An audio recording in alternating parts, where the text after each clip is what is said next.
I definitely want to hear about how you ended up landing that that monthly show at the Lobo Theater. I mean, because I couldn't even imagine what it's like to see your head, like your name on a marquee It blew my mind month. that first month. It really blew my mind. Now I don't want to say I'm used to it. It's still crazy. You know, we've only done this is only going to be the third one, but when I see that name on there, it shows me that all the hard work paid off. You know what I mean? From the open mics, and I've been at open mics still the last 2 nights, and I still do. Every time I could get up on stage, I still pretty much do. You know, if I wasn't here, I'd probably be at the Dry Heat open mic right now too. So, but that was really just okay. That the power of manifestation, I believe, is such a real thing, bro. Like, just an insight. Like when I was a young kid, like I said, I was a big kid, bro. I remember being like teased. I was called Fat Zach in school. I still remember going in like shopping in Walmart, and you'd go like you'd be in the underwear aisle, and you see like the Calvin Klein thing. You see the dude like a 6-pack. And I'd be like, "Fuck, dude, I can't look like that. Like, I'll never look like that." Right. And then I started really getting into the fitness and even like comedy. Like, was always a huge fan of stand up, but never something that I was like looked at for myself. And then little by little, like more and more got into looking at open mics and manifesting that. And then just like I said, you know, the 5-year thing. Like, okay, 5 years. That's when you got to get out of here. And then in April, right when I was working I've been in the cannabis industry forever before comedy. That was the day job. And I told myself, I was like, okay, in April, rec was kicking off. I was in this job that I had been in for a few months, and it was just not panning out to what it, wasn't the best situation. And I was like, you know what, I should take that leap of faith and like really just and go all in. And I was going to put in my 2 weeks. And then me and my boss actually had a conversation, and we were on the same page. And he's like, dude, I don't know if this role's working out like we originally thought. And I was like, no, I totally agree. I said, don't even worry about it. Like, thanks for the opportunity. That was right at the beginning in April, and I dipped out and then literally left from the day job. I got a call from one of my sponsors, who's Kerple Magazine, and then he's like, hey, I have a connection in the Lobo Theater who's looking to do stand-up comedy. And I was like, tell him I'm on my way. So I literally left from quitting my day job to driving to the Lobo Theater to setting up that first meeting. And then from there, everything kind of worked out. That is fucking beautiful. So that is crazy. Good for you, man. Yeah. So, I felt like that roast up until the gunshot. It really goes to show you that life can change in an instant. And I felt like I was manifesting. Everything was like going on a perfect pace. Like had a good job, had a good place. The car that I liked that ran good. Like all the things. And then that roast was just an amazing night. And then from the gunshot, it just went to go show you that everything could turn so quickly. And then like from that time, now my landlord's giving me a bunch of shit. But since that's happened, because they basically just don't want, even though it was a random situation that happened to their tenant outside, they don't want that press on their property. It's kind of hard to raise your tenant's rents when your neighbors are getting shot, kind of thing. So they're trying to like sweep it up under the rug. They've tried to evict me.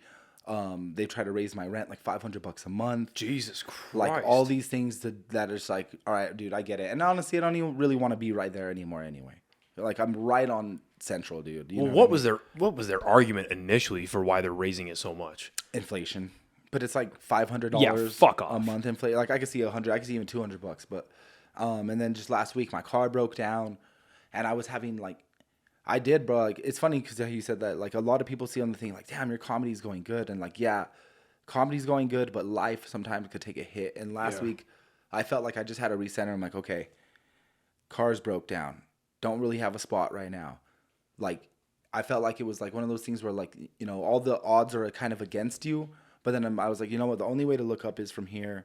Like, once I had, like, I think this shit made everything else seem so little. I'm like, it's all going to work itself out. It's all going to work itself out. And so been looking for a place, looking for a car. Plus my car already was like on the way out or way out for a road comics car anyway, So now just like looking to recenter, dude, like looking for a new place, looking for a new car. And then comedy's still just going better than ever. So as far as I'm in New Mexico, I'm going to try to rock that. But I'm really looking to get out of here to New York.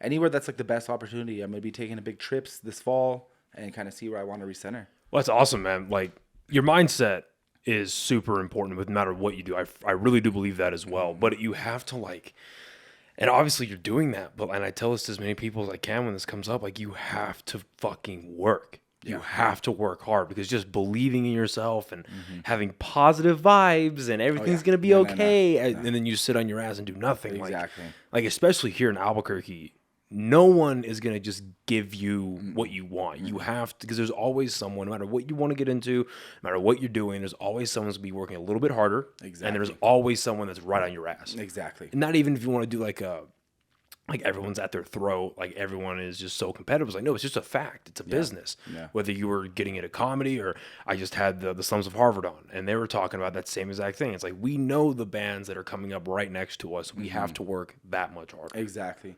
And you know, and I think that pushes me too. I had such a skewed view of where I was in the comedy scene here. I always just kind of did my own thing, and that's just who I am. I was like such an underground hip hop head as a b-boy. You kind of do wrap yourself in your own world and put your goals and accomplishments. So I never really I would say pre-pandemic, I was just coming, doing my thing and dipping out, and not really networking with the rest of the scene as well. You know, I still was producing shows and still doing a lot, but I think I was just so focused that I was missing out on some of the little things. And then post-pandemic, I started being around the scene a little bit more, just because it was kind of it was like picking up the shattered pieces after a war, you know, how many comics were left, what rooms could we perform in, who's new, all those kind of things. And then I started once I started having conversations with the comedians. I mean, I always kind of knew what I did as amount of work compared to everyone else. And I try not to compare myself. I just knew my goal was different. My goal was always to do something with this comedy, and sooner than later. I didn't just want to go to open mics and kick it and drink beers. That wasn't the goal. And so it wasn't until Buddy told me yo, people really look up to you and what you're doing, dog. You notice that, we have a lot of respect for you, and we have, some admiration for your hustle and stuff. And it took hearing that to believe it, because sometimes you get so in your head, you're like, damn, you just lock in on your own thing, and you're like, oh, it's not that people don't fuck with you, you're just so zoned in. And then it was when I realized that okay, maybe I'm doing something that other people could look up to. I started offering advice. I started help people out on how to get booked out of town, how to promote their shows. And it only, a friend said, a rising tide only raises all boats. So once I started thinking about that, I could get better and also help the scene too. And then there was other people that, Sarah Kennedy moved back from New York. A few other people were kind of really helping elevate the scene. And I feel like we've seen a lot of growth since the pandemic.